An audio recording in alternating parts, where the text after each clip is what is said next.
Baik, kita lanjut lagi materi kita pada pertemuan ketiga tentang mata kuliah bank dan lembaga keuangan lainnya.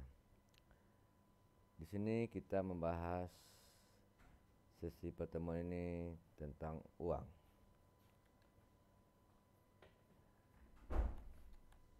Uang dalam pengertiannya, sistem barter merupakan suatu sistem pertukaran antara barang dengan barang atau barang dengan jasa, atau sebaliknya.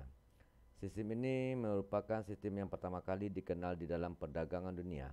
Namun, sistem ini mulai ditinggalkan akibat dari banyaknya kendala setiap kali melakukan pertukaran dan mulai dikenal sarana pertukaran yang lebih efisien. Beberapa kendala yang sering dialami sistem barter dalam melakukan pertukaran antara lain sebagai berikut. 1. Sulit menemukan orang yang mau menukarkan barangnya yang sesuai dengan kebutuhan yang diinginkan. Sulit untuk menentukan nilai barang yang akan ditukarkan terhadap barang yang diinginkan. Ketiga, sulit menemukan orang yang mau menukarkan barangnya dengan jasa yang dimiliki atau sebaliknya. Dan keempat, sulit untuk menemukan kebutuhan yang mau ditukarkan pada saat yang cepat sesuai dengan keinginannya. Artinya, untuk memperoleh barang yang diinginkan memerlukan waktu yang terkadang relatif lama. Untuk mengatasi segala kendala yang ada, oleh para ahli dipikirkanlah suatu yang tepat dan dapat digunakan sebagai alat tukar yang lebih efisien dan efektif. Alat tukar tersebut adalah yang kita kenal dengan nama uang, seperti sekarang ini.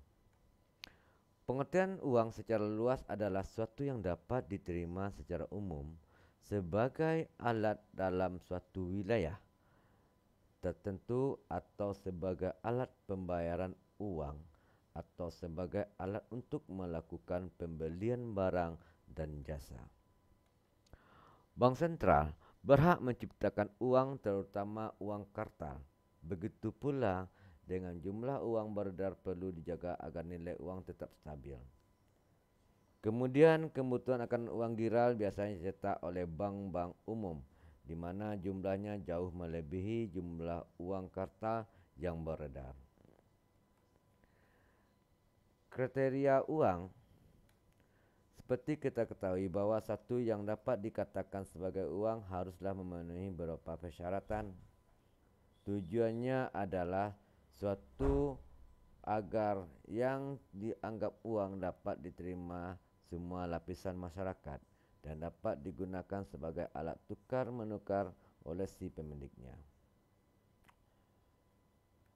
Artinya bahwa satu yang dianggap sebagai uang harus memiliki beberapa kriteria sehingga dapat diakui sebagai uang. Kriteria suatu yang dapat dikatakan sebagai uang haruslah memenuhi persyaratan sebagai berikut. 1. Adanya jaminan. Setiap uang yang diterbitkan dijamin oleh pemerintah negara tertentu. Dengan adanya jamin dari pemerintah tertentu, maka kepercayaan untuk menggunakan uang untuk berbagai keperluan mendapat kepercayaan dari masyarakat luas. Khususnya uang logam dijamin oleh nilainya yang terkandung di dalam uang tersebut. Oleh karena itu, yang perlu dijamin pemerintah adalah uang kartal atau uang kertas. Yang jenis ini digunakan hanya berdasarkan kepercayaan.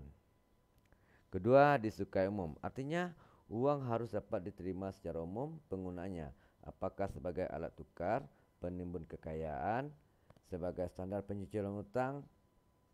Oleh karena itu, fungsi uang di sini tidak hanya sebagai alat tukar, akan tetapi juga sebagai alat untuk menimbun kekayaan atau sebagai standar pencicilan hutang. Ketiga, nilai yang tidak stabil. Nilai yang harus dimiliki kestabilan dan tidak ketetapan serta diusahakan fluktuasinya sekecil mungkin. Apabila nilai uang sering mengalami ketidakstabilan, maka akan sulit untuk dipercaya oleh yang menggunakannya. Keempat, mudah disimpan. Uang harus mudah disimpan di berbagai tempat, termasuk dalam tempat yang kecil dalam jumlah yang besar, artinya uang harus memiliki fleksibilitas, seperti bentuk fisiknya yang tidak terlalu besar, mudah dilipat dan dapat nominal mulai dari kecil sampai nominal yang maksimal. Kelima, mudah dibawa. Uang harus mudah dibawa kemanapun, dengan kata lain mudah untuk dipindahkan dari satu tempat ke tempat yang lain, atau dari satu tangan ke tangan yang lain, dengan fisik kecil dan nominal besar sekalipun. Uang sebaiknya mudah dibawa untuk keperluan sehari-hari. Oleh kerana itu, dalam hal ini fisik uang juga jangan terlalu besar dan diusahakan seringan mungkin. Mudah dibawa. Tidak mudah rusak. Uang handai tidak mudah rusak dalam bentuk bagai kondisi, baik robek ataupun luntur, terutama kondisi fisiknya, mengingat frekuensi pemindahan uang dari satu tangan ke tangan lain demikian besar. Dalam hal ini perlu diperhatikan kualitas fisik uang harus benar-benar dijaga dan dijamin kualitasnya sehingga uang dapat digunakan untuk waktu yang relatif lama. 7. Mudah dibagi. Agar perdagangan dan usaha menjadi lancar, jumlah uang yang berada di masyarakat haruslah mencukupi. Tersedianya uang dalam jumlah yang cukup disesuaikan dengan kondisi usaha atau kondisi perekonomian suatu wilayah. 8. Suplai harus elatis. Oleh kerana itu, jumlah uang harus disesuaikan dengan kondisi yang ada.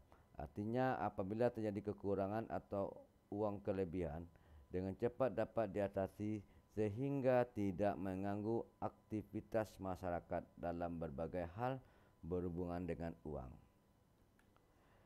Baik, nanti materi masih kita dalam pertemuan ketiga dalam mata kuliah Bank dan Lembaga Kewangan.